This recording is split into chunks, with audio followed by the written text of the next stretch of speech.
Excess Gaming Podcast is brought to you in part by RetroandLim.com, a website for everything retro, from video games, movies, comics, and even those cartoons that you cannot remember. We got you covered. RetroandLim.com is 1.21 gigawatts of pure awesome.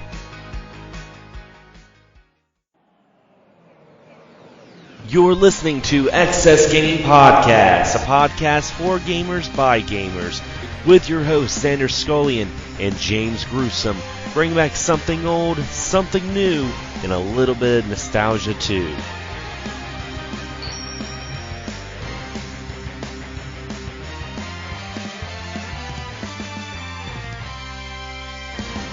Hello everyone, and welcome back to another episode of Excess Gaming Podcast. This is episode 37, and I'm one of your hosts, Xander Scullion, and joined with me is the wonderful James Gruesome. What's up, James? Hello, everybody. It seems like it has been quite a while.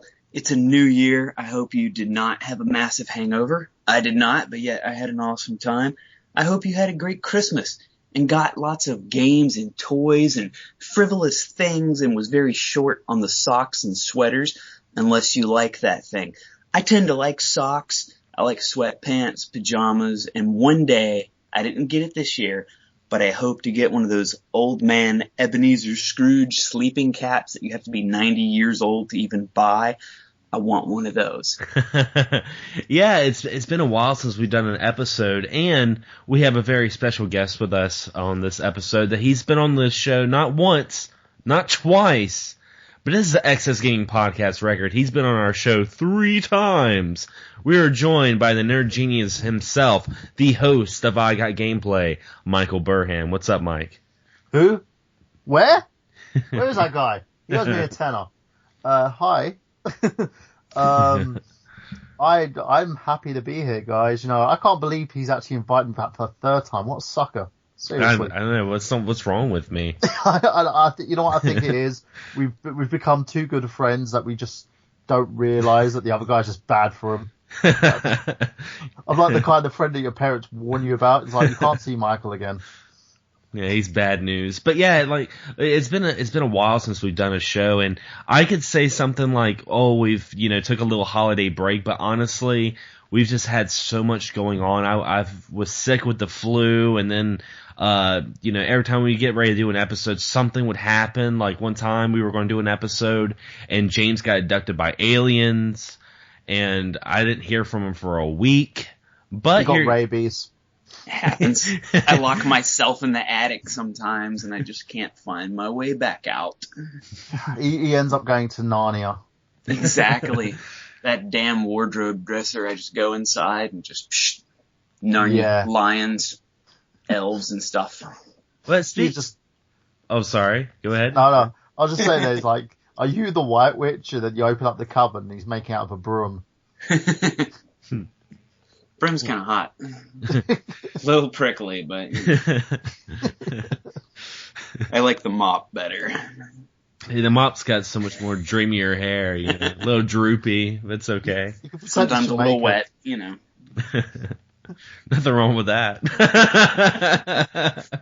But no, it's been a while, and, we've had New Year's, we had Christmas.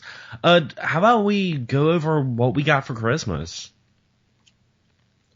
We can do that. That sounds like a great idea.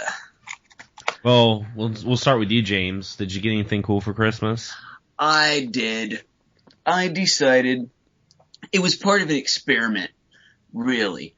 I just wanted to try to go back in time to, those younger, funner days with no worries. Like one of those Christmases where you get like a brand new system for Christmas and maybe a Mario game. And just to see what it was like to go back in time. So I decided to finally go ahead and get a new system, and I ended up going with the Wii U. I decided I'm going to hold out, on the other ones. Eventually I'll get up. I might not be quite in what people consider the next gen, but, it's something newer to me. And that was the one I went with, and I decided I was going to wait till Christmas, but I ended up being off on Christmas Eve. So I decided, why wait one more day? So I went ahead and opened up the system, but I decided to save the Super Mario 3D World for Christmas morning. And I didn't wrap it. Usually I'll wrap it or something lame like that, but I didn't. I just threw it under a bed somewhere and then pulled it out. So I had the Wii U and some of the games I got, and I played that on Christmas Eve. And then Christmas morning, I woke up and at about noon or 1 o'clock, Christmas afternoon, I guess. And then I pulled out the Mario and I put it in and I sat back on the couch and I just got to have the magic of Mario on Christmas morning. And while you can't fully go back in time to your childhood, it's never going to be quite the same. There are brief moments of magic that you can still give yourself. And all in all, it was pretty damn cool and I was glad I did it. And I had a great time. Awesome. What about you, Michael? Me, I didn't get anything for Christmas apart from my little fun children, who I love dearly. I got myself a couple of prezzies, but I opened them before Christmas, which was Pokemon Y and my newly refurbished Nintendo 3DS.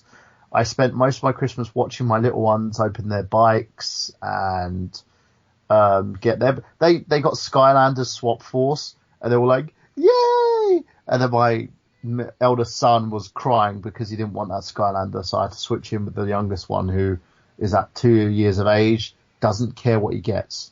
I was like, "Do you want Happy this with one?" boxes and wrapping paper, right? Yeah, I just gave him the one that was in box, and I was like, "Do you want this one?" He's like, "Yeah." I was like, "Here you go." And then I just went to my son Rohan. I was like, "Now, which one do you want? Stop crying. Which one do you want?" "That one." "All right, take it." There we go. Everyone's happy. You gonna stop crying now? Yes. Okay. They got Wii Fit U as well. Nice. For the thing, because I like the little mini games and stuff for that.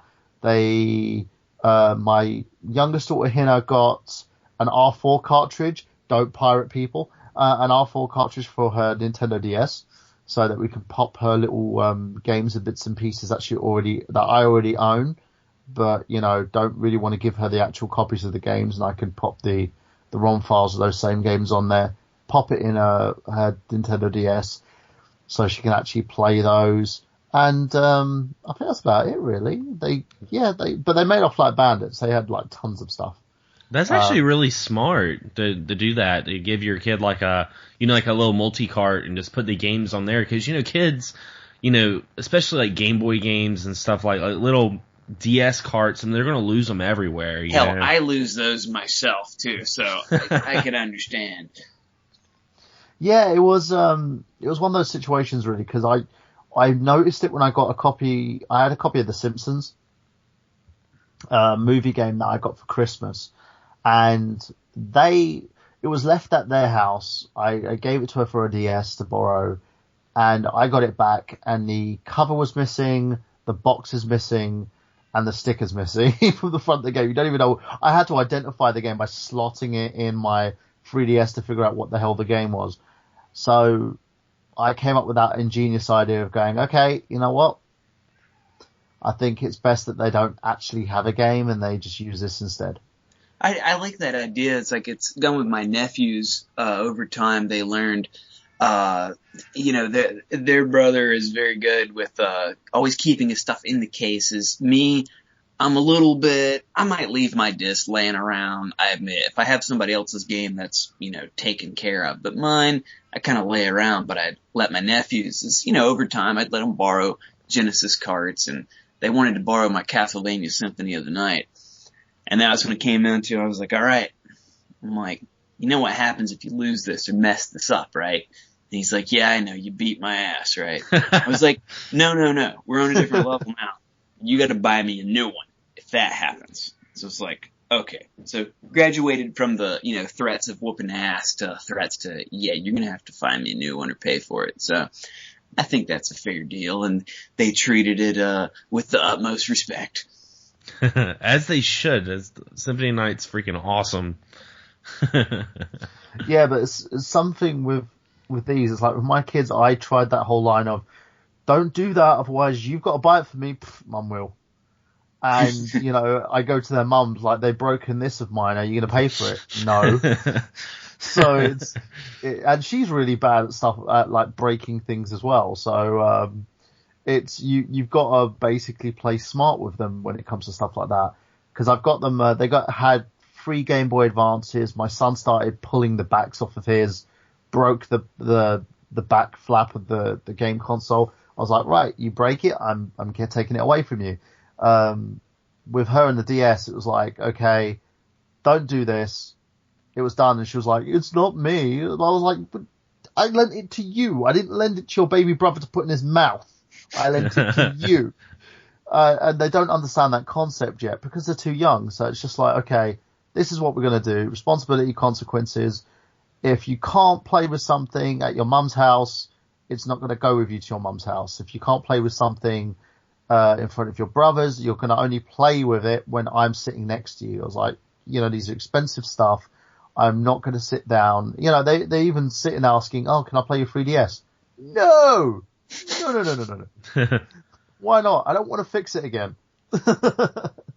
And they are learning slowly but steadily, that I can like trust them with the Wii U gamepad now. I know they won't throw the Wii U gamepad on the floor. They won't break the Wii U gamepad. But when it comes to other stuff, you've really got to keep an eye on them. But it's good. They enjoyed their Christmas though. We had like tons of fun. And it was nice. And I enjoyed myself wholeheartedly watching them open their prezzies while I was sitting there playing with my 3DS and stuff. And we played a good deal of Super Mario 3D World. Yeah, I was just about to say, on my Christmas, like I did 2 videos for Christmas. I did the A Grim Christmas Part 2, which was me and my bandmates. We all opened up our presents, and I got some pretty cool stuff with that. And also, my friend Sarah, who lives in Canada, sent me a couple of DS games. And I made another video of that, and I was like, "This is my first international unboxing." I was really excited about it, and you know, I got some cool games like Ease for the DS and Radiant Historia. You know, some really good games. Dragon Quest IV. But I did buy myself something for Christmas, and like James, I got myself a Wii U. So I got and this is really funny. I went to GameStop right after work, and I went and bought the Wii U. The only one they had left, I mean, they had 2 Wii U's left. They had the Skylanders Wii U, and they had the Zelda Wii U. And of course, I got the Zelda one. And that's when I was coming down with the flu, because I knew I was sick when it took me a day and a half to hook up the Wii U and actually play it. Like I remember I got a text from you because I was like, did you get it? And you were like, I got it, but like I'm so sick, man. I don't even feel like hooking it up. It was like, yeah. Oh, man. I mean, I was sick. I was so sick. Like I seriously went home that Friday, went to sleep, and woke up at 3:30 in the morning on Sunday. Like it was like I woke up and I'm like, is it really Sunday? Because you know how you take those naps and you wake up and you think it's a different time. It's like those Rip Van Winkle naps, you know? Yeah. You go to sleep and you wake up and you're like, oh, it must be early in the morning. I must have slept all night. And you're like, no, it's only been 2 hours ago. But yeah, I had to double check. But you know, I'm well now, and I got new Super Mario Brothers. I got the Super Mario 3D World, and I got Nintendo Remix and Legend of Zelda Wind Waker. I got that, so. It was pretty good. I still need to call you on the Wii U pad. I know we need to do that. Like I was thinking about that the other day. I was actually thinking about this, James. I was just like, because you know James has a Wii U now. I'm like, wouldn't it be funny just to have like a YouTube video of you, James, on the Wii U pad? Like I'm sitting there talking in the video, and there's like my Wii U pad sitting there, and James is like, "Hey, how's it going, guys?" That would be creepy. But yeah, I thought that was pretty funny. But overall, I think we all had some pretty good Christmases. Yeah, that was cool. You ended up getting the Zelda one because that was originally what I was going to get, and it was like they had a couple at the store. And of course, when I went, they were gone. and they had a lot of the Marios in a regular one. Well, I was kind of wanting the Nintendo Land because I thought that might be one of the games like my wife would play like a little bit of the mini games and stuff on. And so I was almost thinking of just getting the Nintendo Land version.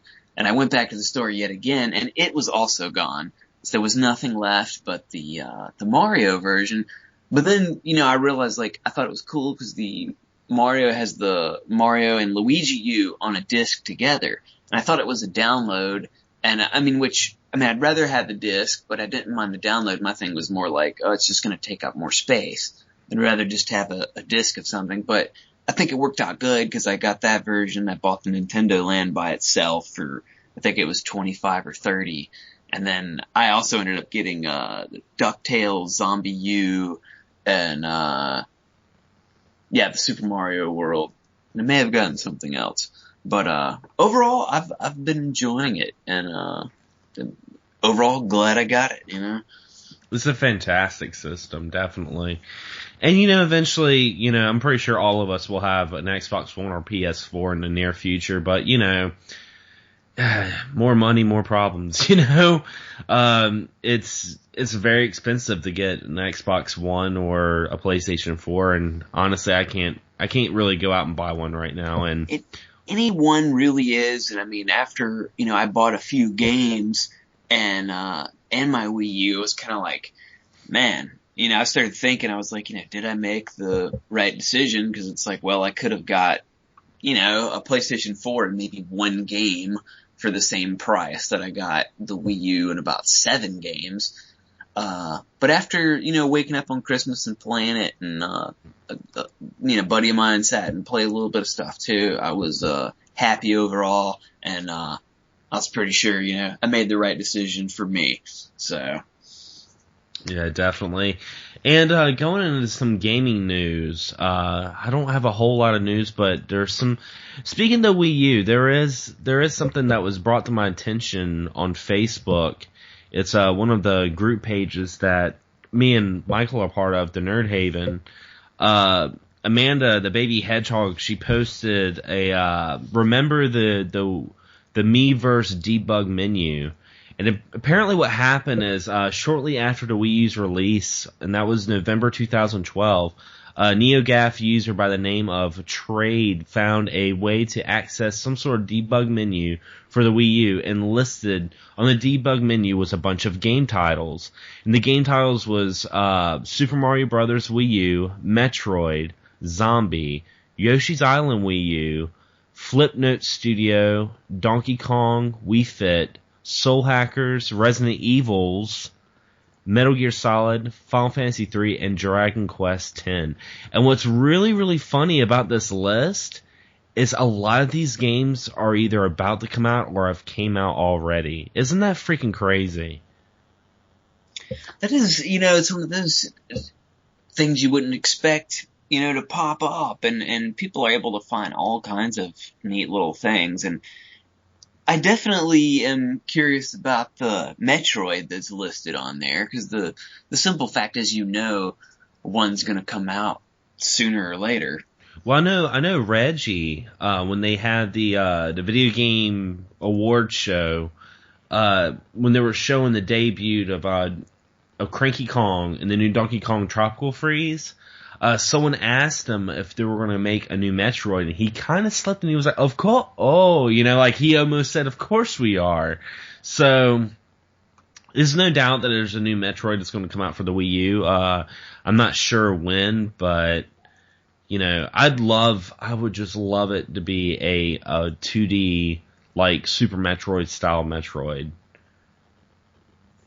Yeah, the thing that I'm wondering though is, what are these games that are listed on the debug menu? Are they pre-programmed games, or because I know they're saying probably pre-releases?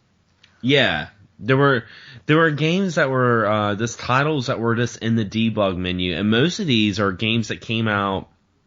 A lot of these are games that are coming out now or came out last year. Like, of course, you got Zombie that became Zombie U. Yoshi's Island Wii U, that's the new Yoshi's Island Yarn game that's coming out. Donkey Kong's Tropical Freeze now. You got Wii Fit, which is, Wii Fit U. And, New Super Mario Brothers Wii U, that came out.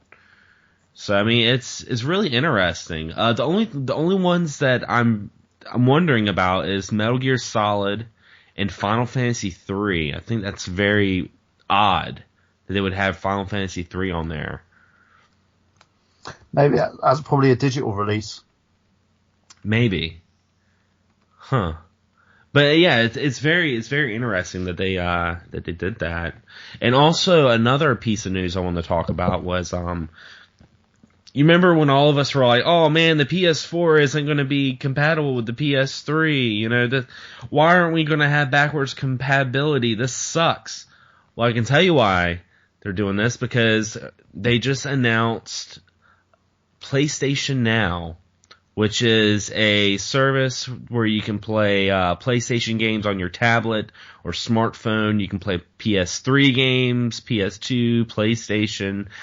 And it said the beta is it's now going to be starting in January and will be planned to roll out happening this summer. So now you can play The Last of Us on your tablet controller. And I mean, this was definitely a reason why I knew. Well, once I heard that there wasn't going to be backwards, capable things with the PlayStation 4, I'm like, they're going to make a stream. They're going to sell these PlayStation 3 games as digital downloads. I know they're going to do that because, they kind of did that a little bit with the PS3 with PS2 games and PlayStation games. So, yeah, I remember hearing there was going to be, at one point they seems like they made an announcement on some type of streaming service, or that's what it would be. And I saw that news too, and it, was listing about the tablets, the phones, and it also said about eventually wanting to bring the PS2 and PS1 libraries out on everything, and then a lot of PS3 games.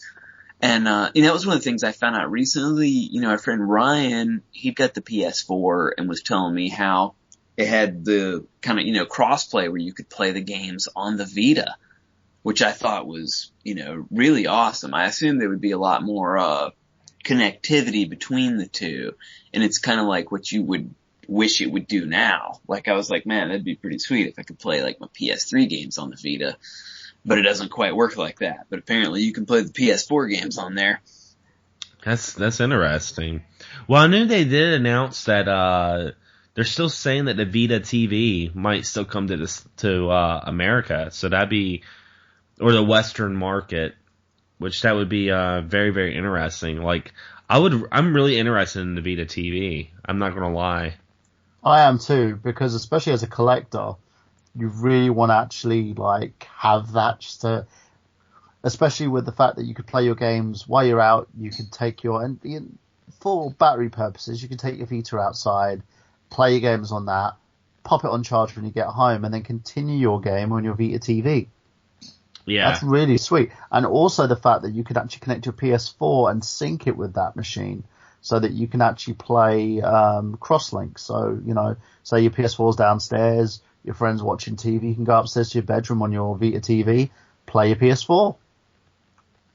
Yeah, I think that's a great idea, and I'd love for that to come to the Western audience, and a lot of people are wanting that, so yeah.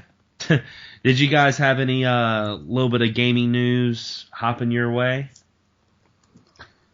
Yeah, we've covered a lot of stuff in terms of on I Got Gameplay, but there are some bits and pieces that we can actually talk about, including the one branching off from your story. Apparently, a group of modders have managed to reverse engineer the Wii U tablet to use on PC. I saw that. That's really interesting. It is. I'll bring up the full details of it because it is on the I Got Gameplay group page. Ladies and gents, if you want to go over to there and take a look at it. I don't want to make it sacrilegious to Access Gaming Podcast, of course. Oh no, we'll get into plugs a little bit later. That's all good. Yeah. But what they've done is they've managed to be able to put emulators and bits and pieces onto the tablet itself. So, you can play everything pretty much like your Wii U, and if you don't want to use a keyboard and such on your PC, you can use the Wii U tablet. But I think the same thing that it suffers from on the Wii U, it suffers from on the PC, which is range. That's it. And it's still a bit buggy because they showed a test of this and they played an emulated version of Skyward Sword. Believe it or not. That's have crazy. you seen the new Steam boxes as well? Yeah, someone, believe a guy named Joshua posted that on the XS Game Podcast group page about apparently there's Steam boxes that are going for $1,000. Yeah, one's made by Alienware because it's what they've done is they've got the Steam box commissioned by different companies. So if you're a collector, you're going to probably want to actually purchase as many of these as possible. If you're rich. I wouldn't by my own personal taste. I'd probably get the Alienware one and be done with it. But you can actually get the different models now. There are, 13 different models for this. And it was announced at CES 2014. 13 different models for these smart boxes, which include the Alienware model. Here we go. There's a cheap alternative as well, of course.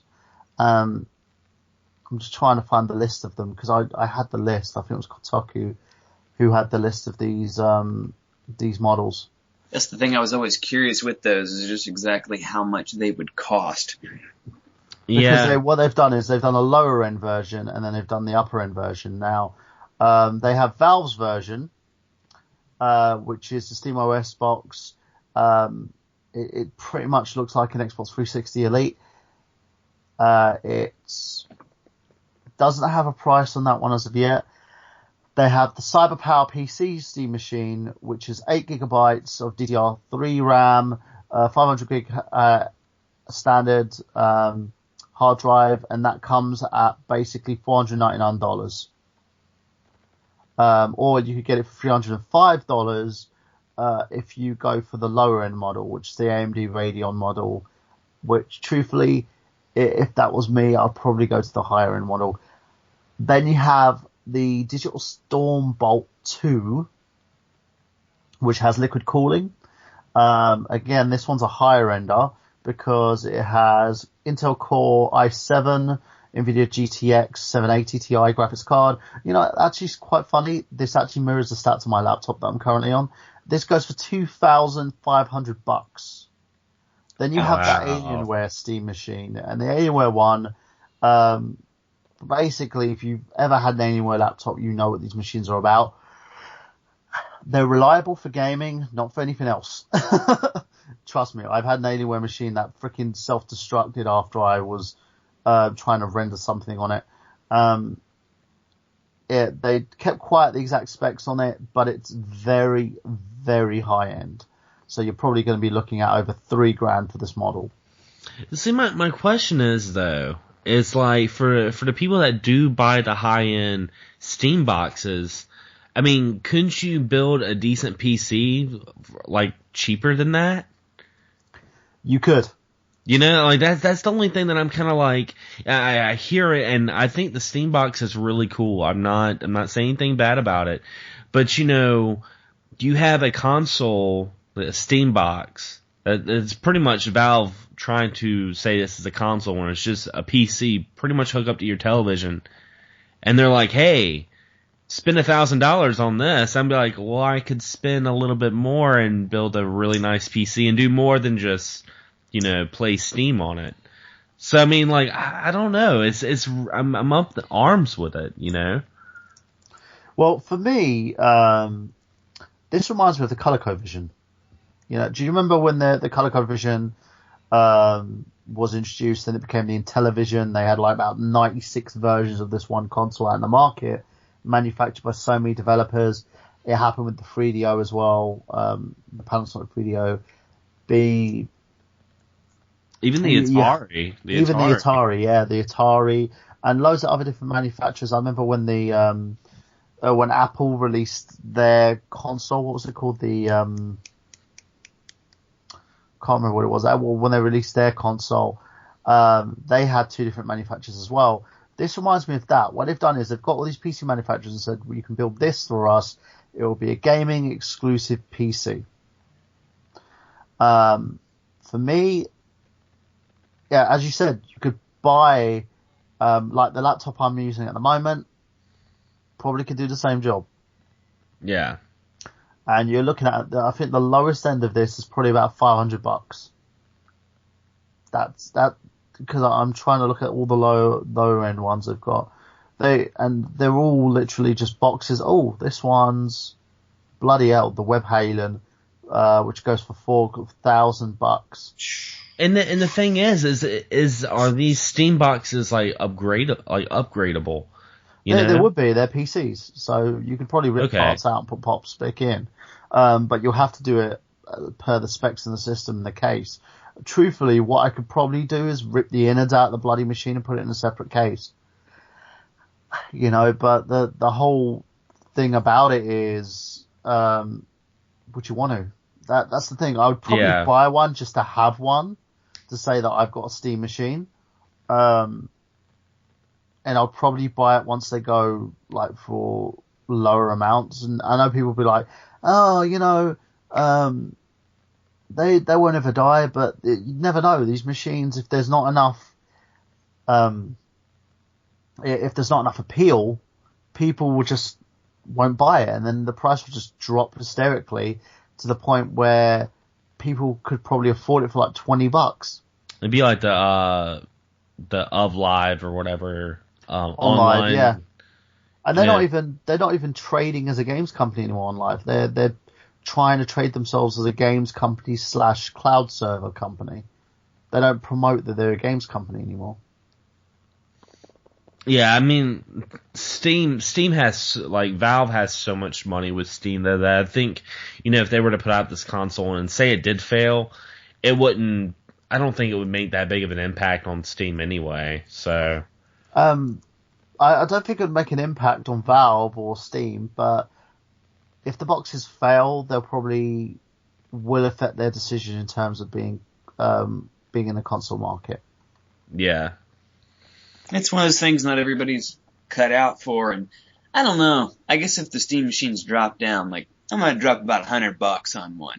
Other than that, I would just rather have a computer. I'm one of them people who's just going to stick with the tried and true regular, gaming console, whether it's Nintendo, Sony, or Microsoft. And like the $4,000 one, I'm like, man, like more power to anybody that can get something like that. I mean, I spend some money on some dumb stuff, but I really can't even fathom dropping like $4,000 on something that's not a car, I mean,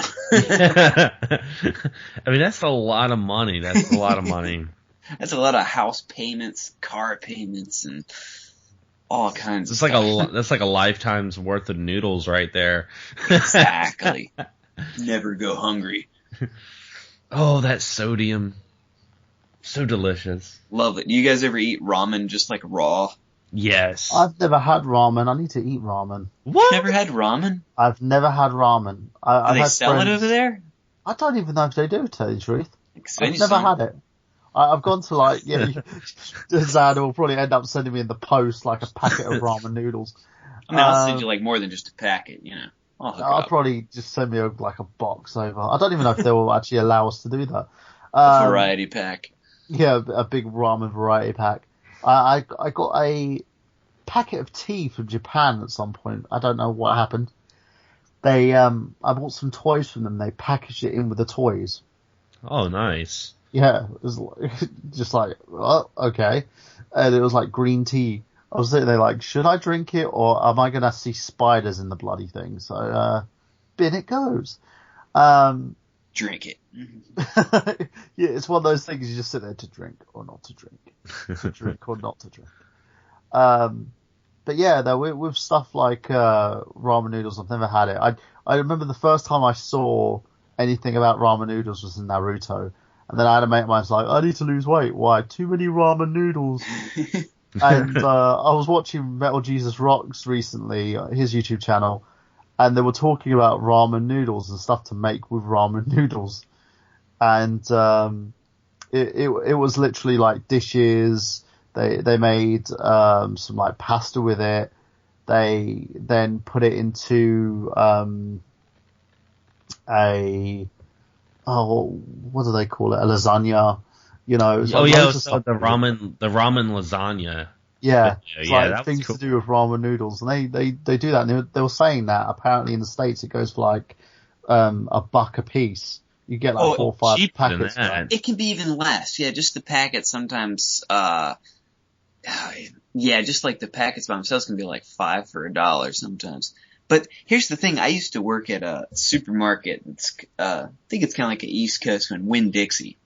And the thing is, if you have a Winn-Dixie, they have the Thrifty Made brand ramen, and they had 2 flavors that I've never found in any other brand, or that were quite as good. One was the hot and spicy, and you can find the hot and spicy one, but not quite as good. And the French onion.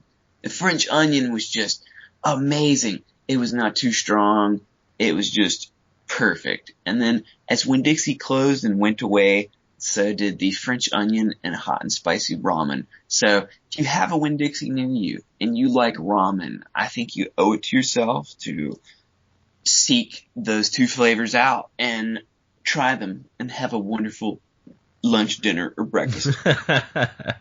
Yeah, sometimes I like to just like put an egg in my ramen. It's good. Frozen vegetables. Little sugar snap peas are great to throw in with it. And, cause I'm not a fan, if you get the ramen in the bowl that comes with the vegetable pack, I don't like that vegetable pack. That's gross.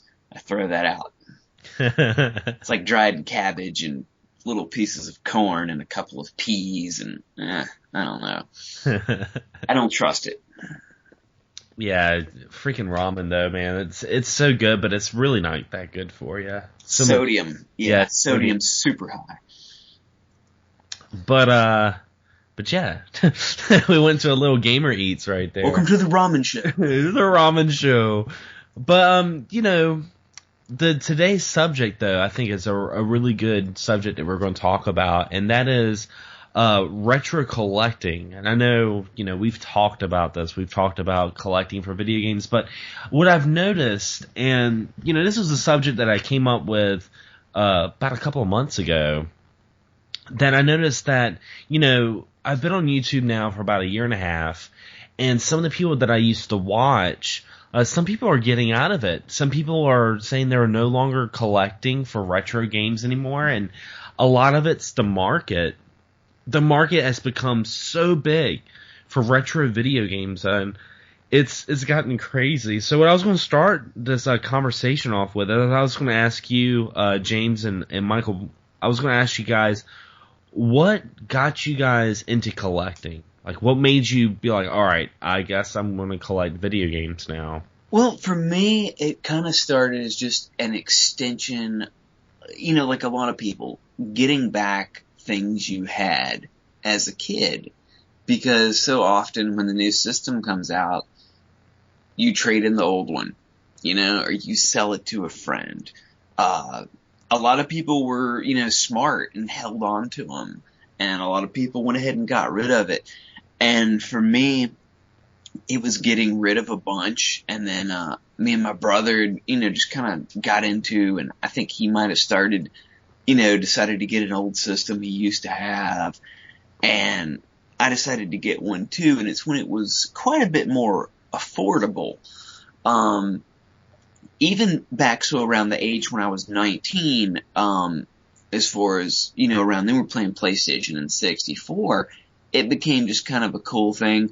One of us at one point always had like a Super Nintendo, and you're going through Final Fantasy VII, and it's kind of like, oh man, you remember Final Fantasy 2? Like that one was, really awesome. It's like Chrono Trigger, and you kind of go back. So for me, it kind of fell in stages to where in the last part was when I physically started, getting the games again. It was just have them. It was fun, familiar, something I loved, and something that, like I said at the time, was not that incredibly expensive to do. But like a lot of hobbies, it becomes just more expensive, whether it's, that rare game or just more stuff. Inevitably, most hobbies cost money. It'd be nice if they weren't super expensive, and, there's ways to get around it. But overall, that's just, how the time goes. Money. It's all about the money. What about you, Michael? The thing is, I still collect, but I think that the problem is, I think the problem is with any industry, there's a lot of greed in it now. Yeah. A lot of people are seeing, they're watching Game Chasers, they're watching stuff like the Angry Video Game Nerd, they're looking at what the value is in this, and with anything that happens, with anything that gains popularity, everybody wants to make a quick buck off of it. So you see shows like Pawn Stars or whatever these other shows are like, where they'll go and they'll try and make money off of something, and because of that, it's making collecting a very hard thing to do. I'm not going to spend $60 on a retro game that's rare when I could probably get it on DLC on my Wii U for cheaper than that. Yeah, and when I started collecting, it was like I never was like, I'm going to collect for this system. I'm just going to collect video games. I just never got rid of them. I still have my Nintendo, I still have my Super Nintendo, and, over the years I would have, not as many games for one system as I do now, or vice versa, but it was never going into it being like, I want to collect. I talked to some people that say I'm a collector before I'm a gamer, and, there's nothing wrong with, just buying games to put on your shelf, but that's just not the kind of person I am. Like, I buy stuff that I want to play. And I think that's a lot of the problem that we kind of see with the retro collecting, is some people are just buying games that don't even know what the game's about. They just want to buy it because it's Little Samson, or it's the Flintstones, Dinosaur's Peak, or it's Bonk's Adventure. They just want to buy it because they want those brownie points, I guess. I don't really understand it. Yeah, the problem is, it's either you're a fanboy who collects these games because you want to be like the guys that you see on YouTube, or you're someone trying to make a quick buck out of it. And it doesn't help. It doesn't help the real collectors, like guys like us, so to speak. I'm not tooting my own horn. I'm pretty much the same as you, where I never stopped collecting. It's like I bought them when they were new, now they're retro, and I've probably got some very valuable and rare items in my room, but I would never sell them. I don't care if you come like offering $100,000 for my entire collection, I'd say no, because it's my collection. It's not anyone else's. I might sell mine for $100,000 though, if anybody's interested. Yeah, I mean, if I ever found, and we've already talked about this, but if I ever found like stadium events, I would sell that so fast. I'd make a video. I'd make a little pickups video, because, everyone loves those pickup videos. They'd be like, yes, so I got this at the flea market for $3, and I'd get tons of hate, and I'd have people unsubscribe to my channel, and then I would sell it, and I'd make like $20,000 or more, and then I'd be, I wouldn't be rich, but I'd have some good money in my pocket. Definitely would, and it's like, I think, Xander, me and you, we kind of fall into the same thing where, we're just not going to go pay an exuberant amount of something just to have it. It's like, if you happen to find it for a cheap price, and at the same time too, we like games that are also just cheap. They sell for cheap. There's a lot of great games that, it's not rare, it's not this, it's not that, but it could be a fun game for $3. It's like they are out there. So the thing is, it's like if you try to go out there and collect just because you want some old games, you want to collect for fun games, it's possible. You know, people will say Super Nintendo, it's one of the worst systems to collect for. And I mean, the fact is a lot of the, you know, really great games on there do catch, you know, a few bucks. But at the same time, a lot of them are actually still worth that price. You know, a lot of classic games you can look at, it's like, well, it was probably $50-$60 when it came out. You know, I don't know if someone might pay $50-$60 for it now. You could say a lot are still worth it, but you can find a lot for $1, $2. There's lots of good stuff out there. It just kind of depends on if you'd rather have trophies or if you'd rather just have some fun games to play. You always, you know, I've seen a couple of times recently of people people getting into collecting, and they would always post on one of a Facebook group page or something, and they would be like, you know, there's nothing I can find in my town.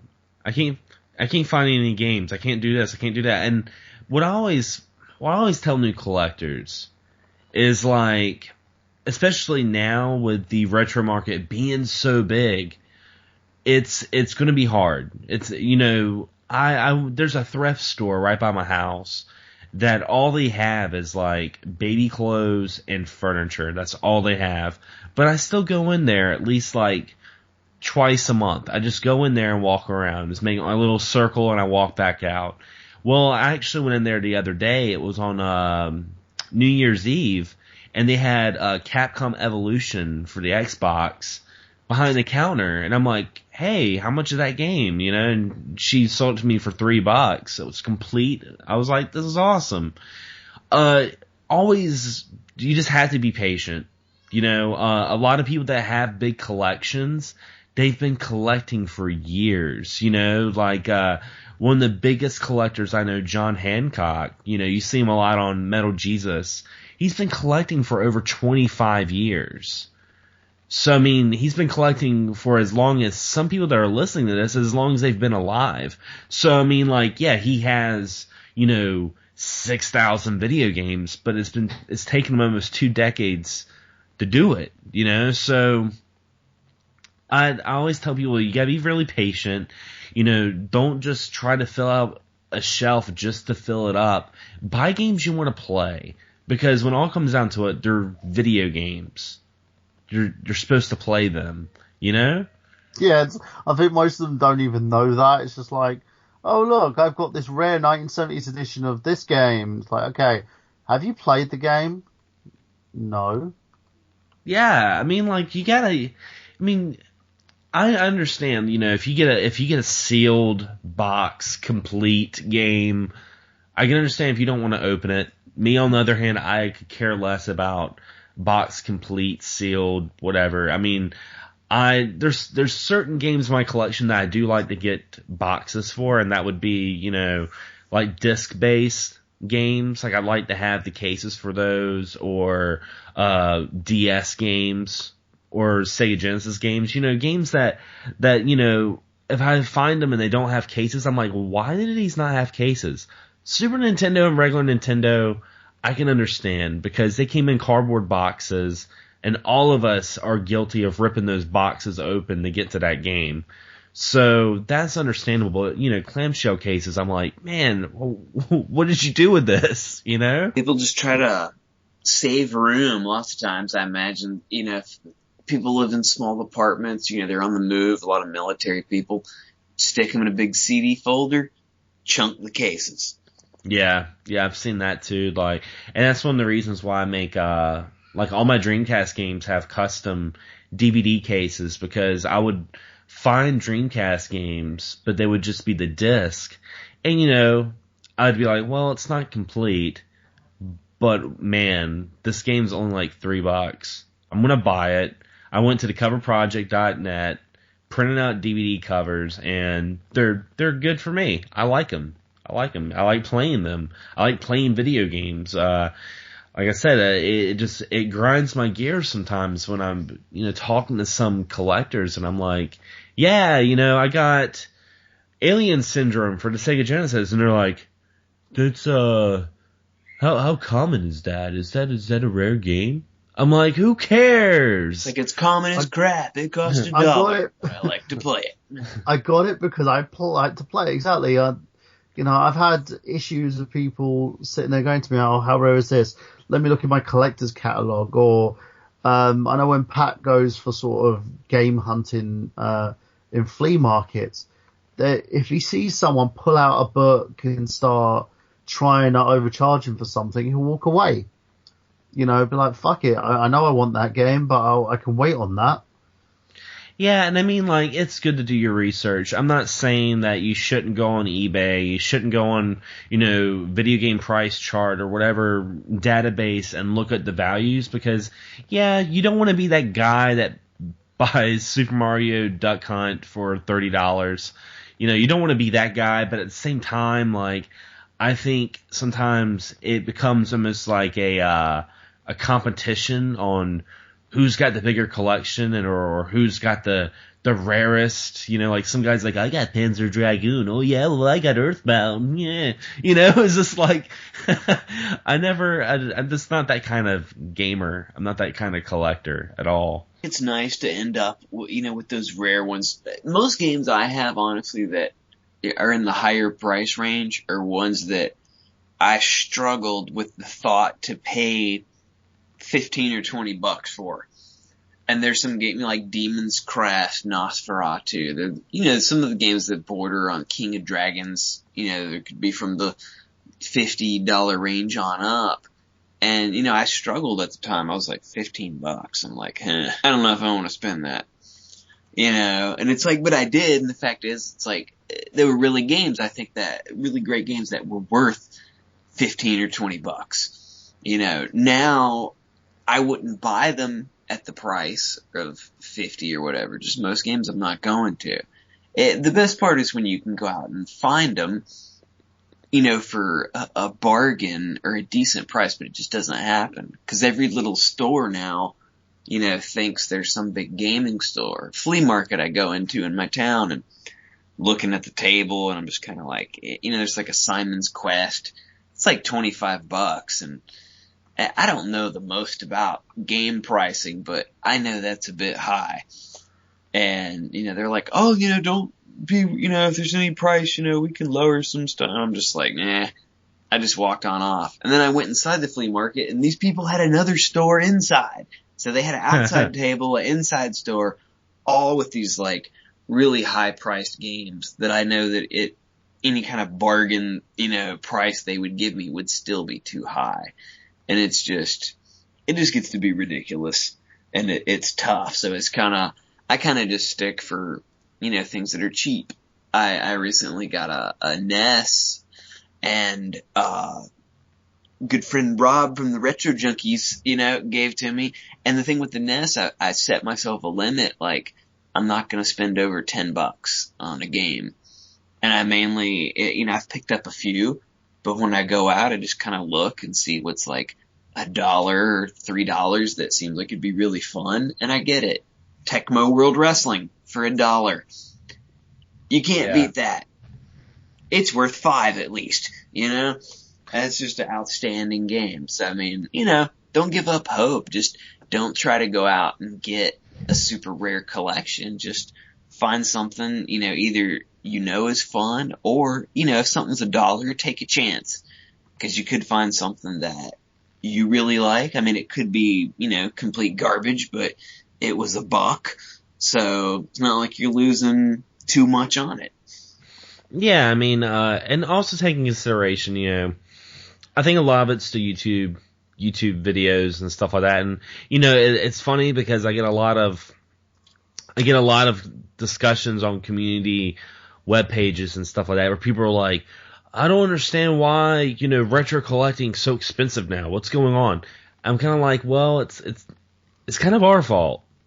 I mean, I'm not going to lie about it. We have so many videos of people doing pickup videos and being like, hey, I got this game for $3. It's worth $30. And you got to take consideration that's on YouTube, and not everybody that watches those videos are collectors. They're just normal people. Not saying we're not normal, but you know, we're some people are just watching, just be watching, and they're like, well, shit, this game right here he got for $3 is actually worth $30. I think I have some of those Nintendo games.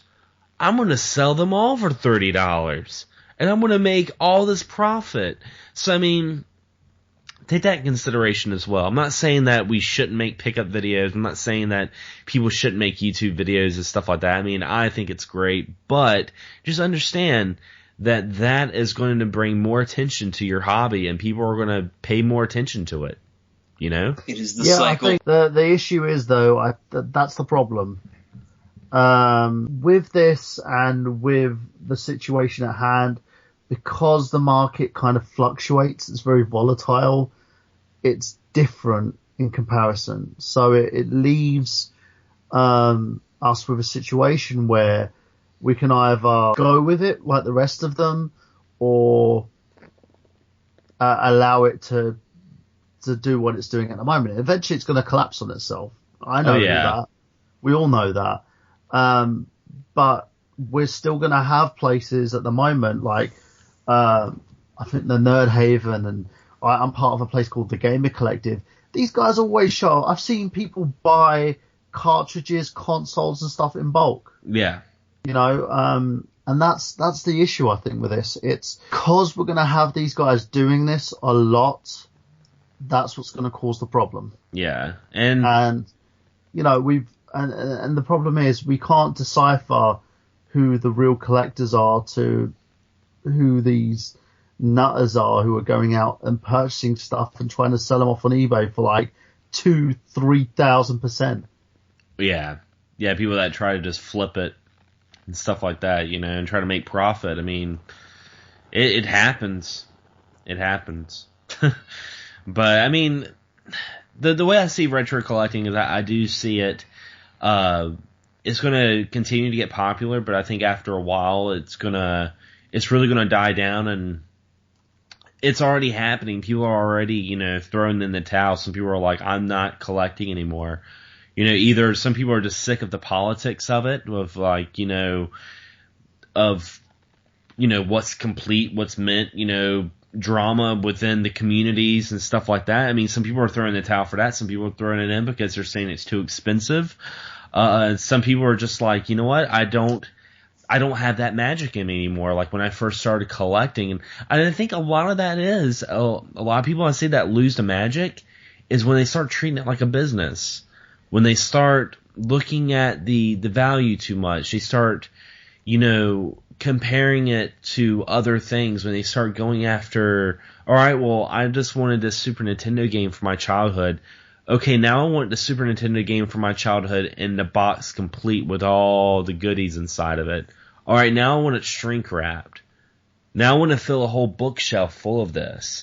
You know, and after a while it starts to get a little bigger, and you start to lose the point. You start to lose the point that the reason why you've got this game was because you wanted to relive your childhood, not have people, you know, cream their pants over a picture on the internet, you know?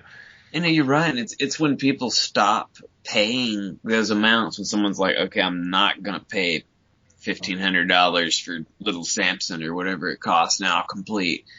There's got to be a point when people break. And, you know, like you said, there's more and more people that you see that are just, you know, losing interest, and, you know, leeches and people, you know, will suck the magic out of anything at some point. And I think, you know, people, you can still go on and, you know, like I said, you can be those bargain bin collectors that are just like, oh, okay, it's not rare, but it's a couple bucks and it's fun. Like, to me, if I pay $1 for a game and I play it and have a great time for 30 minutes, that was $1 well spent. Even if it happens to be a game I might not, you know, play again for like 5 more years. It was like, I had a good time. And that, at the end of the day, is the purpose. And also, me and my brother, when we used to go out and, you know, look for games, and, you know, Genesis games back then were $1. You just had to dig through this big dirty bin and, you know, clean some of the games out. 50 cents to $1. You get a lot of stuff. And a lot of that stuff I remember was me and him going out and just having a good time.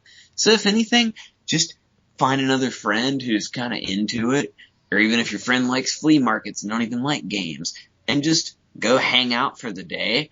And, if you find a game for cheap, more the better to you, or maybe if you just have a good laugh and good time with your friend. It's just kind of like the experience and the voyage of the whole thing that sometimes can be the funnest and most important part of it all. Oh yeah, definitely. Well, I also have something I wanted to share with you guys. A couple of weeks ago, I made a video on the X Gaming Podcast group page, and I had the idea of doing audio questions. And anyone that's listening that's not a part of the XS Gaming Podcast group page, you guys can join us on Facebook. Just type in XS Gaming Podcast, and you can join our group page. And pretty much what we did is we made audio questions where we had the listeners send us a question, and we would answer it on the show. I thought it'd be really, really cool. And I did have one question that was sent to us, and it was a good buddy of mine, Dan. I talked him into getting the Miracle Piano for the Nintendo. He found it complete in box, and he was just like, "Hey, should I get this?" And I'm like, "Do it." So he's a proud owner of a Miracle Piano, and he's really trying to beef up his NES collection. So he asked us this right here. So I'm gonna let you guys listen to it. Hey there, fellow gamers. Dan here, longtime listener, first-time caller. With the popularity of retro games, with hacks and repos being made, and even with Capcom releasing the Golden DuckTales, do you think companies like Capcom or Konami will start releasing original Nintendo titles and selling them perhaps on their website in limited supplies? Your thoughts? That's a pretty good question. That's pretty cool, yeah. I mean, I think we touched on this a little bit on the last episode of I Got Gameplay when we were talking about Kickstarters, Michael. If you remember, we were talking about the whole nostalgia. Remember when we were talking about that? Oh yeah, nostalgia in terms of gaming? Yeah, because Dan was asking us, with the popularity of retro games, do you think that we would see, because they did it with DuckTales. They released a gold cart of DuckTales. Did they? Yeah, it's very limited. They released a limited edition golden DuckTales Nintendo cartridge, and it was that recently or? Yeah, it was. It was when the newer one came out. They did a older version. Pretty much, I think what only like press and certain people like that, like reviewers, maybe got it. Like you said, super rare. It's one of those ones that's been in question on collectors if will it end up on the official list of collectible Nintendo cartridges, or will it just kind of float around in like promo land? Is it one that you have to complete it? It was a pretty cool idea. Now I could see them. Now I'm thinking maybe he means kind of releases of older games. I don't think he means new ones. Now, for instance, like, Mega Man 9 or 10, something like that, if an actual cartridge was made, would be cool. And I can see it, as special things like that I could see being, done. And as a lot of these titles are downloads, which the DuckTales, was released on, I have like the disc form on Wii U and the download on PS3. I think it's a really cool promo thing that actually I would like to see more of, from companies like that, whether it be a special edition that, you could order from the website, something that, of course would cost, a little bit more, due to the cost of cartridges, but would be a really cool collectible item that would be a bit more easily available for people to get. You kind of have to have something like that with the way downloads. I think even with music, you see more albums, actual records coming out now, because it's like you can have the download, but it kind of gives you something physical, something more you can display, where having the display becomes as much a part, of the music, where they have to give you something just a little bit more So I think it's very possible, and it would be a really cool bonus, to give out actual cartridges of old things. So I'd hope for it, I really think if they were to do something like that, I think it would be like an online exclusive, like from like, say it was something with Capcom. I know a lot of people hate Capcom right now, but say Capcom made a Mega Man game, and they made pre-orders, or they made online exclusives where you got a Nintendo cartridge of the game. I've seen this with Kickstarters as well. The name of the Kickstarter slips my mind. I remember we were talking about it. It was like the Crash Bandicoot Banjo-Kazooie style platformer. It was like Lobo the Destructo or something like that, where it was very much modeled after Nintendo 64. So there was actually a pledge that you would get in one of the tiers. You would get a box of the game, and it would come with a Nintendo 64 cartridge that looked just like, had its own custom art, but on the back was the downloadable code. Like, you would flip the cartridge, behind the cartridge would be like a little 16-digit code that you would put in, and you could download the game on your PC. I think, we might see more stuff like that, especially like we were talking about on I Got Gameplay. We were talking about how nostalgia is really the new thing. I mean, we're doing a whole podcast about retro collecting. It's popular, I think it's because this generation's getting older, and we're wanting to go back in the past. It happens with every generation, and that was something of our childhood, and people are going to make money off of it because we'll buy it. I would buy something like that. It's good. At the end of the day, it's like, give me something you can have a download, give me something I can hold in my hand too. So you kind of get the best of both worlds. You can have the actual game to play as a download, and a nice little display, collector piece of something else on the other hand. Exactly. So what were your thoughts about this, Mr. Burhan?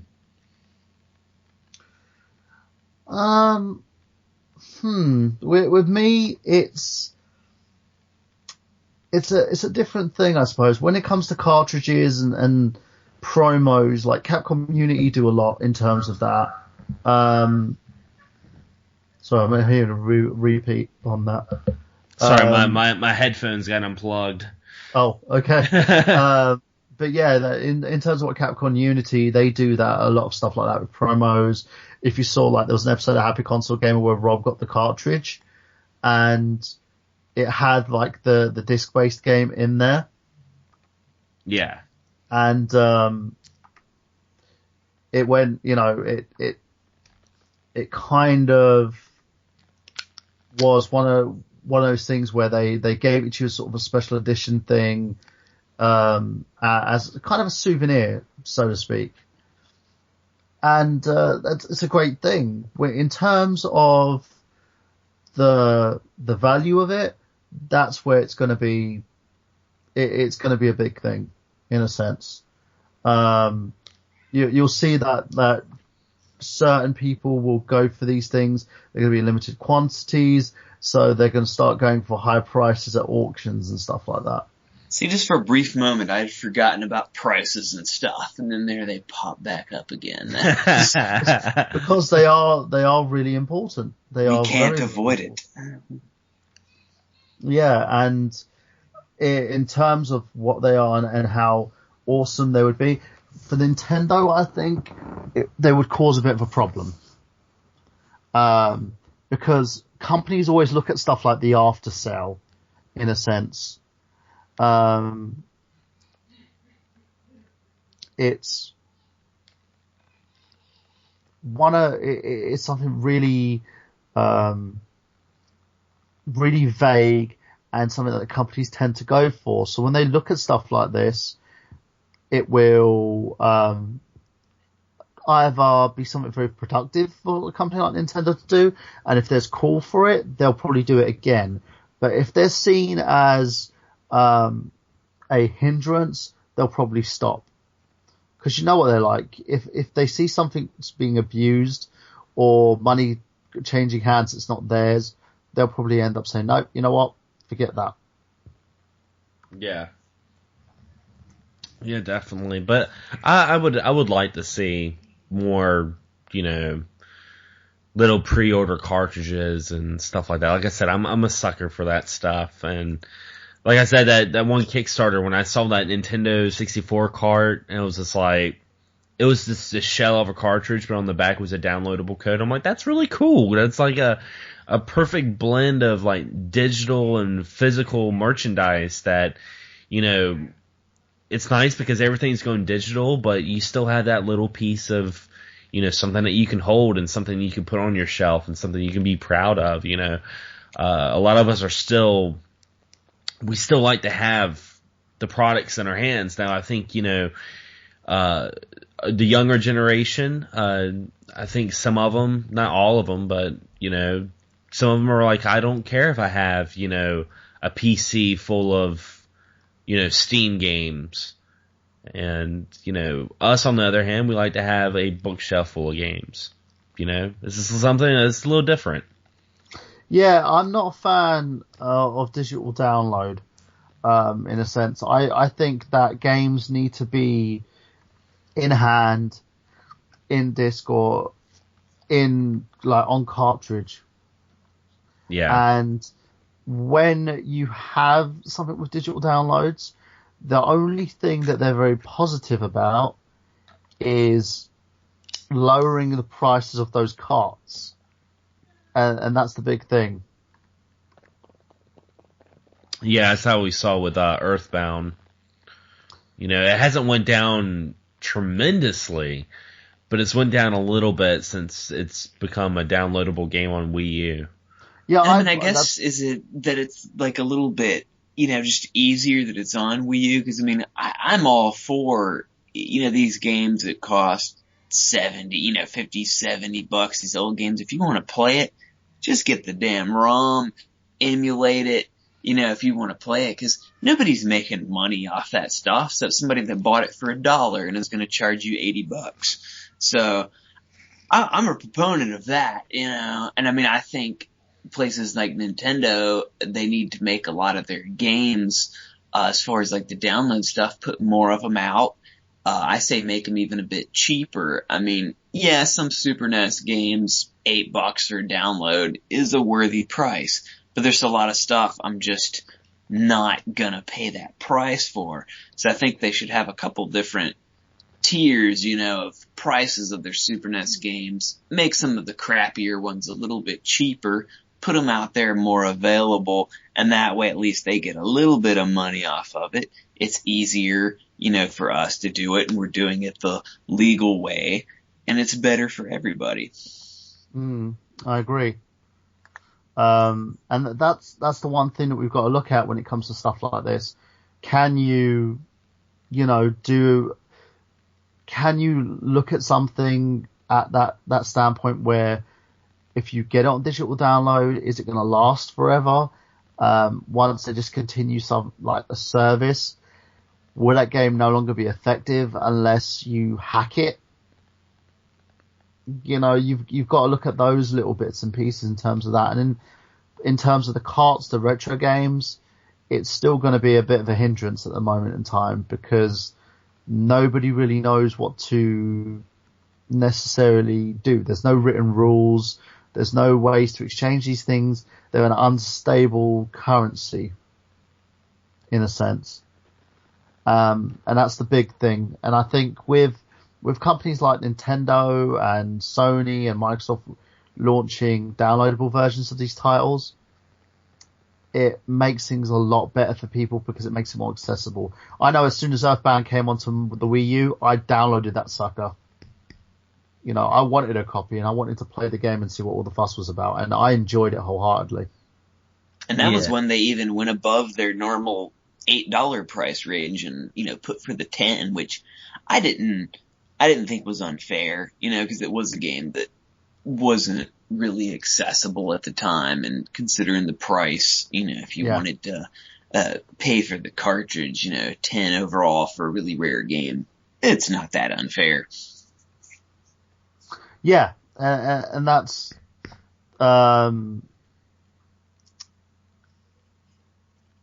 the thing, I think, because you can't look at it at a certain thing as, you know, these games are going to be unique and these games are going to be always there. They're going to end up basically being in a situation where they will always be re-released. They're either going to do a remix version, like a 3D version of a game, or a 2.5 version of a game. Or like an HD remix. Yeah. And they're going to do other variations of it. And because of that, it means it's going to be a very unstable currency.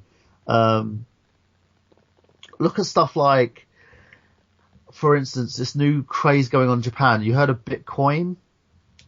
It's like used for trading in the online gaming community. Huh. And the thing has gone up to the point where, it's like apparently Lily Allen was offered a variation of this. I think it was like 100,000 Bitcoins is worth £65 million. Wow. You know, but that's unstable because that currency is going to end up going down the toilet. Because eventually it will lose its value, and the same goes for these games. Every time a new HD remix or a new car or port of this game comes out, the original will lose its value. Yeah. And that's what people got to look at the moment. And to all those people that want to sell and think that they can make a living selling these games, you might as well try YouTube, because that's a safer bet than actually selling these games off for. All I can say is, let's just hope that Little Samson doesn't become a downloadable game on Wii U. It will do, eventually. It will do. You know, it's one of those things where you never know. Someone's going to end up re-releasing it. It's like for instance, I believe there's a retro company now that are importing games from Japan, translating them, fixing the bugs. Oh yeah, Time Walk. And then they're selling them. They're selling them for like $50 for the cartridge. But it's, you know, it's one of those things where as soon as you do that, the Japanese cart that you thought was rare has now been devalued. It's not worth the amount you paid for it. Yeah. Yeah, and it's just, when it all comes down to it, video game collecting is not a get rich quick hobby. You know, it's not something that, for one, if you're getting into it just for money, you're getting to the wrong thing anyway. You know, like, it's not a hobby that's there for money. It's there for enjoyment. And it, you know, and it's, the thing is as well, these guys that are selling these consoles, that are pushing these games out, that are trying their best to overcharge people and scam people. I think I remember seeing a cart that was worth like $20 on eBay, and someone selling it for $1,000. You know, I've seen Wii U games, Nintendo Wii games that are worth that much, like a Xenoblade. Yeah. Going for like $50. Are you freaking kidding me? The game still sells for like $40. There you go. And this game is so mass produced. There's like a ton of these games out there now. It's no longer at minimum quantities, and they're selling it for $50. Yeah, actually, they're at my local GameStop, or one of my GameStops, the one I go to frequently. There's like 8 copies of Xenoblade Chronicles. Yeah, because they made a copy, a deal with a company, and Nintendo made the deal with this company to actually mass produce these games. Now, what GameStop kind of do, and there were, I believe it was Alpha Omega Sin who was actually talking about this. They basically take the disc out. They'll take whatever's inside in terms of the packaging, put the disc back in, make it all scuffed up, pop it in as pre-owned, and say, yeah, this is a pre-owned game, Yeah. when it's not. It's a brand new game. You purchased this, you're a lying asshole. It's not just the other game, the other places that are just doing it. It's them as well. And one of the biggest things, and I'm not saying it's all of them, there are some GameStops probably that have really nice people on it. But in general, it's kind of silly. We've got that's one of the things that we have to look at and we have to understand about, in terms of what we're doing and how this is, how this is sort of done. And these practices need to stop. And the problem is, though, because it's such a volatile market, we're going to have all these things keep going. We're going to have everyone and their friends attempting to buy all these games, and everybody else getting fed up of it. I'm fed up of it. I have to admit, I am, because if I see a game that I consider nostalgia, that's my favorite game, I want a copy of it, and I've got to pay $60-$70 for this damn game. Are you freaking kidding me? Or what the book says. Yeah, I don't give a fuck what the book says. I bought that game when I was a kid for like freaking $5, and now you and your mum and everybody around you is selling this game for 60 quid. I'm not going to buy a second-hand game that's barely going to work, right, for the price that I'll buy something brand new. Hell, I rarely even buy any game brand new now. Because I'm broke. This is what people need to figure out here. People are broke, man. You can't do that to people. Yeah. So the best thing I think to do is just to, have you a set standard price of what you're willing to pay, and don't go for, anything insane. I mean, once in a while, if there's something you really, really want, and, question yourself, think about it a bit and see if it's really worth the price. If it's something you really want, then go ahead. But there's a lot of great stuff, that's not, millions of dollars that you can go out and still have a good time. It's just all on what you're looking to get out of it. But I've seen a lot of guys do it at the moment. I have friends who do it, and I shake my head at them. But I can't see someone sit there and go, "Ooh, I want a brand new Xbox One. I'm going to sell the majority of my games for above inflation because I'm an ass."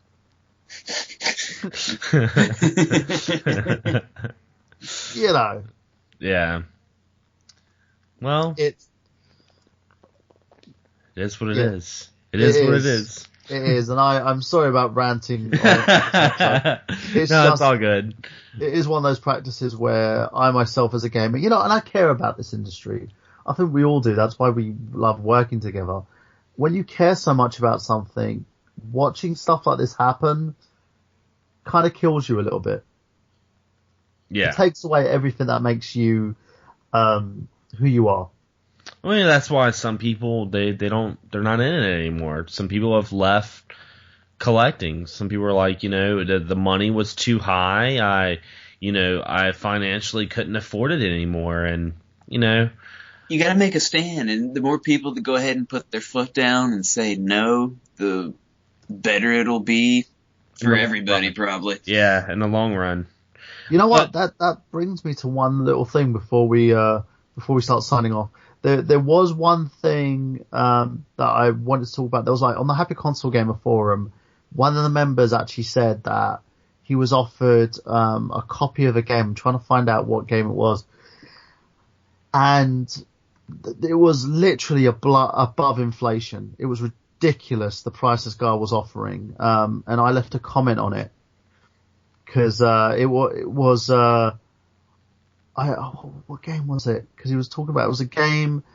I believe it was an N64 game and a memory card, and it was one of those games where the guy was like, "If you pay me $120, you could have the game plus the extra expansion card with it." And I was like, "No, it's not worth that. You're getting ripped off." And the dude was like, "But it has this." No. Expansion packs don't cost that much. Yeah, it was like, it's too expensive. Don't be stupid. And he was like going, oh, but what would you think would be a fair price? I was like, half it. Half whatever he's asking you, half that price. Yeah. Because he knows it's not worth that much. You're getting skanked. And luckily enough, he kind of was in agreement about it. He was like, yeah, you're right, it's not worth that much. And, to anybody else out there, if you can't afford a game and it's like a rare NES cart or something, just go out and use an emulator. Yeah. Just gonna say it, gonna use the big naughty word. Yeah, like I said, if you want to play it. You can more than likely find a way to play it for free. Because nobody's making money. Those companies, I don't feel like I'm stealing because those companies aren't making money if they don't offer it, for a paid download. It's just that dude who bought that game for $1 and is charging you 800 times the amount. He's the only one making money off of it, so I don't feel bad about it. I don't either. At the end of the day, these scumbags are out there trying to raise prices for an arm and a leg. I don't feel bad about it. If I find a cartridge and I get the cartridge for like $5 and that cartridge is supposed to be worth like $120, I'm not going to feel bad about it. I'll just be like, okay, I got this game that I really wanted to play. I'm not going to basically sit there and go through my books and go, oh, that was $150. Hey, Xander, it's $150. James, it's $150. What do you think? You guys going to say, shut the fuck up and play it. Yeah. Come on. Well, we're going to get into another segment that we usually close our shows off with, and that is games we've been playing recently. And really interested to hear this, because since we all got Wii U's now. Woohoo! Next generation. Yeah, damn straight. We've all got next-gen consoles. Yep. Mine, I've been playing Phoenix Wright Dual Destinies on the 3DS. I've been playing the demo. I want the full game because I literally, it's like, like riding a bike when you just get back on the saddle and just go. Oh, the Phoenix Wright games are so freaking fun, man. Yeah. It's been years since I played the first and second one. I haven't played the newer ones, but I had so much enjoyment with just those. I did too. It's like when I played like the first two, I haven't played I believe it was the third or fourth one, which had the new Apprentice to Phoenix Wright in there. And this one, it was kind of, I got back into the game and I hopped back in. They had some new gaming mechanics, like you could feel someone's emotions and understand exactly, how it proceeded. It had the cutscenes are better. You actually have voiceovers for some scenes, not all the scenes, for some scenes. And it's got nice, beautiful 3D textures. The only thing that pisses me off about this game, and I'm going to say it right now, Capcom, because you guys really need to think on this, there is no physical copy of this game in Europe or America. Yeah. You've Download only. Download only. And that annoys me. I've got enough SD memory on there to do it, but it just bugs me. It's like, why are you going that way? Why are you going that route? Why can't you release this game as a cartridge like everything else? And I believe it's because Capcom didn't want to. And it's $40 for a download only release.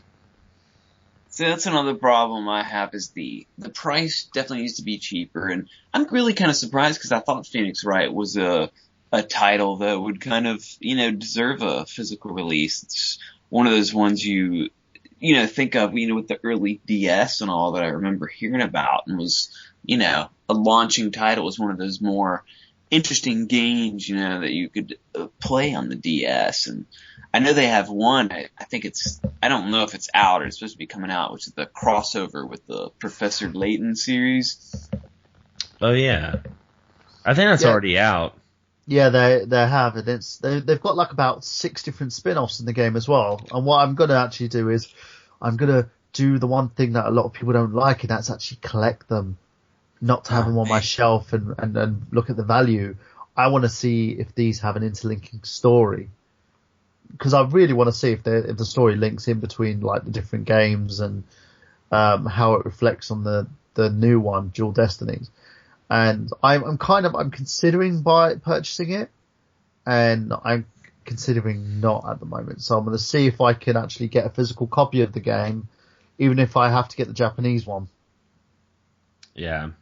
Because I want to have it on my shelf with the rest of the Phoenix Wright games, and each one standing side by side, looking all cute, and me saying, "Oh, look, they're comfortable." Put a blanket over them. I have them all. Yes, like Pokemon. So what about you, James? What have you been playing?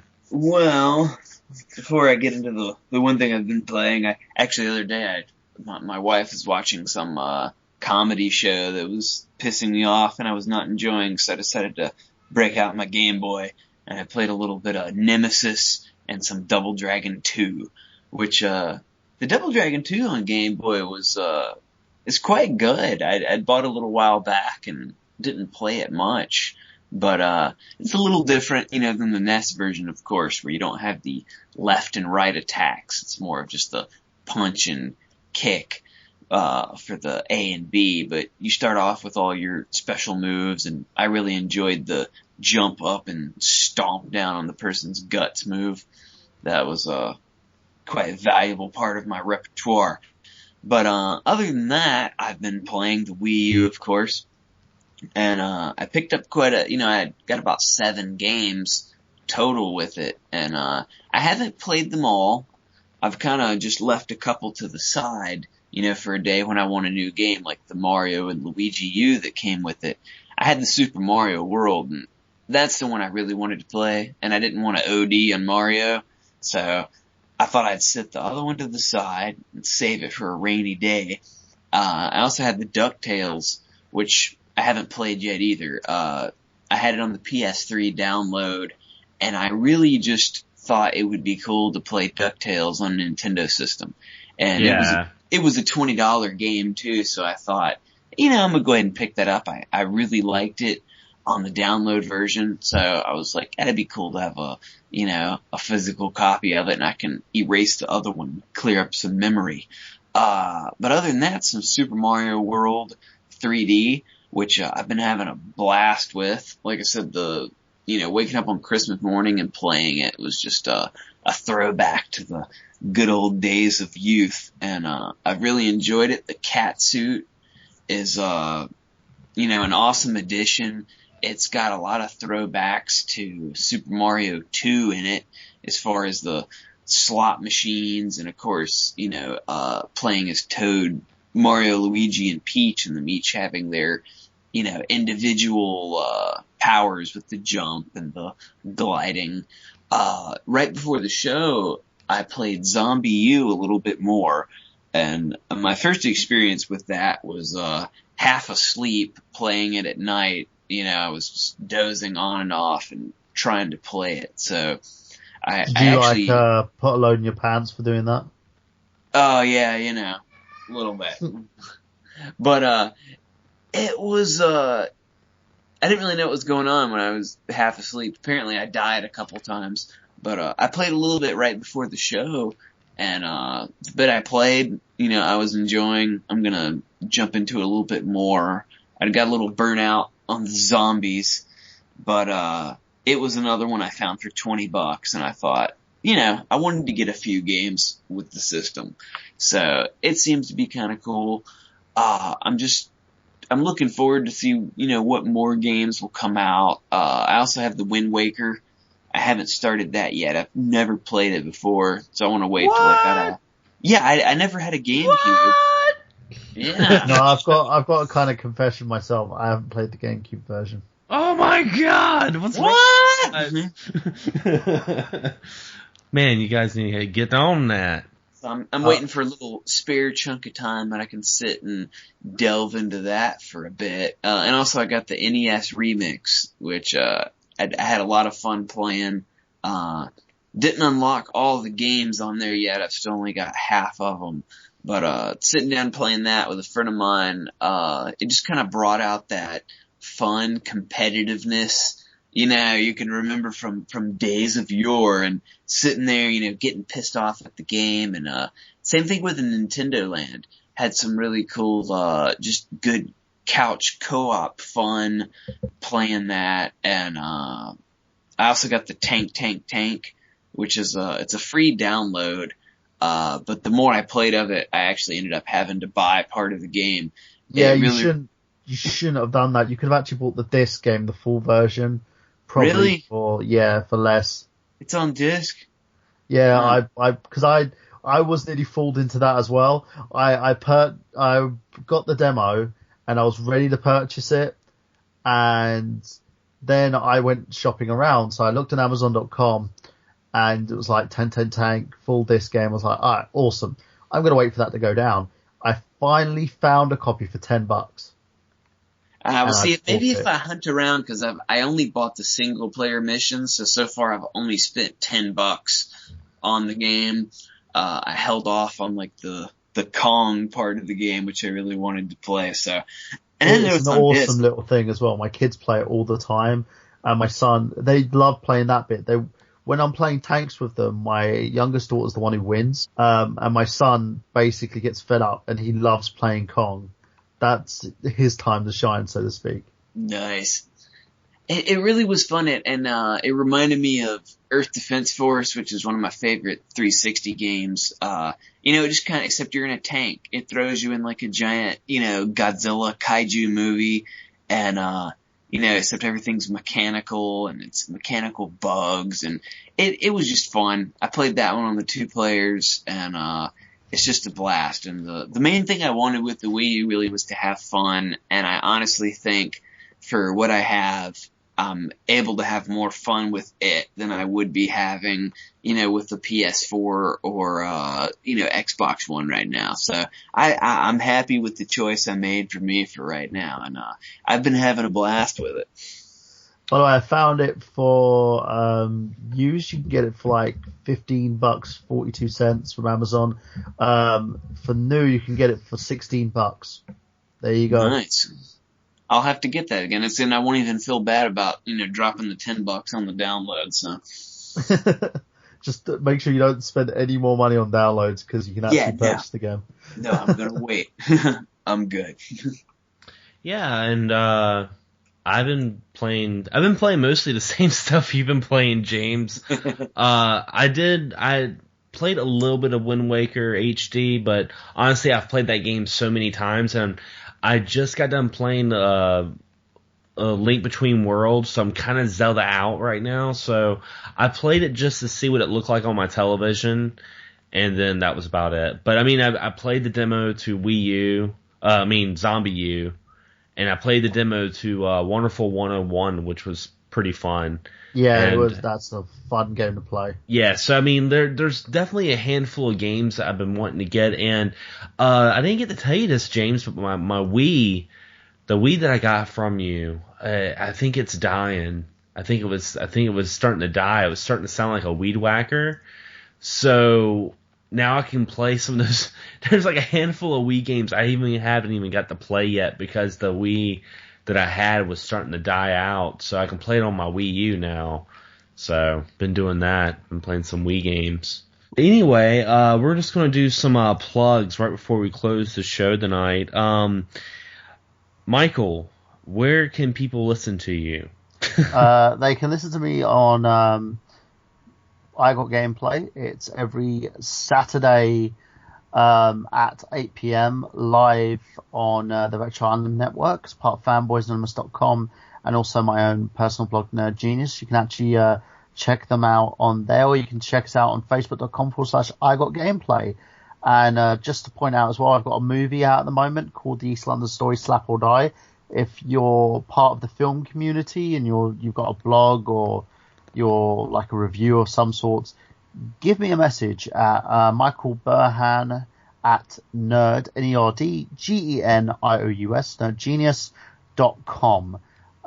So once you give me that message and leave your email and your details, I will give you a free press copy of the film so you can take a look at it and give it a review. And I also want to mention that I join Mr. Burhan every Saturday at 8 o'clock. This podcast that he invited me to help co-host, and I've been doing that now it's been a couple episodes now.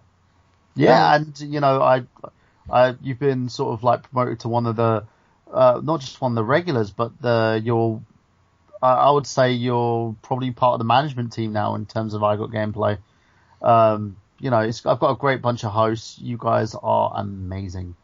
Definitely, we got a great show, and we still got to get you on this, James. We got to get you on a episode. Yeah, I need to pop up. I'm usually like, drunk on a corner somewhere on Saturdays, but you try to get freed up sometime and jump on. I got gameplay. What we're gonna do, actually, I wanted to, because we're doing a string of guest hosts at the moment with some episodes. So I got the Miguel hosting one episode. We had at one point Mike Payden hosting an episode, one of our former hosts, and we had Brandon Ligon do an episode on sports. So what I'm going to do, let's put out an idea on an episode where we get the Excess Gaming Podcast invading I Got Gameplay for one night only. Have you both host an episode together? That'd be cool. Sounds awesome. We would have to have like NWO music for the intro. Of course. But yeah, and of course, guys, that you're listening, you're actually listening to this either on Podomatic.com or iTunes, or you're listening to it on YouTube now, because as of now, all the Excess Gaming Podcast episodes are going to be archived to YouTube as well, because I'm also part of RetroOnLim.com, and I decided, the cool thing about Retro on Lim is everything I'm putting on YouTube syncs up with that website. So I decided to start putting the podcast episodes on there as well. So, some people watch my videos and I'm always like, hey, this is Xander from Excess Gaming Podcast, but sometimes they don't know I actually do a podcast. So this be a way to have some new listeners, get some new audience, and I'm really excited. I'm really excited to be a part of Retro on Lim. It's been a lot of fun. So 2014 looks really, really bright right now. So excited, definitely. Landmark year. But anyway, guys, I want to thank all of you for taking the time to listen to some Excess Gaming Podcast, and we're definitely going to be back sooner than we did before. Like I said, we're not going to take almost a month since we did the last episode. It's like December 17th. It wasn't. Okay, I'm over-exaggerating a little bit. But that was the last one. It's still just a little short of a month, though. It's kind of close. Yeah, we won't be gone that long next time. We'll be back sooner rather than later. Exactly. So you guys, from me, from Mr. James Gruesome and Michael Burhan, I hope you guys have a fun night, and as always, happy gaming. Have a pleasant evening, everybody.